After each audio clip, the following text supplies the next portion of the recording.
করছো তুমি? এটা কি ঘাটু ঘাটু করছো তুমি? তোমার সোনা গয়না জিনিস দেখছো মা? সোনা গয়নার জিনিস দেখছো বাবা? এই দেখো সোনাই মাম্মার অন্নপ্রাশন তো হয়ে গেছে। তারপর আমি ওর সোনার উপর জুয়েলারিগুলো লকারে তুলবো বলে সব সাজিয়ে গুছিয়ে রেখেছি। লকারে তুলতে যাব, আর সেই সময় সোনাই এগুলোকে নিয়ে ঘাঁটাঘাঁটি শুরু করে দিয়েছে। ওর পছন্দের জুয়েলারি নিয়ে টানাটানি করছে।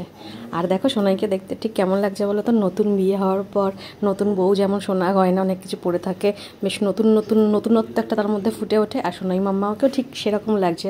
দেখে মনে হচ্ছে যে ওর যেন ওকে কেন্দ্র করেই একটা সুন্দর অনুষ্ঠান জাস্ট অনুষ্ঠিত হয়েছে। ও যেন সেই অনুষ্ঠানের মধ্যমণি ছিল, মানে যেহেতু সোনাই মামার অন্নপ্রাশন ছিল, সেটা যেন সোনাই মামাকে দেখেই বোঝা যাচ্ছে। ওর গায়ে সব সুন্দর সুন্দর জিনিস, বালা, পায়ের নুপুর, হাড়, সব কিছু কোমরে বিছে পরানো রয়েছে।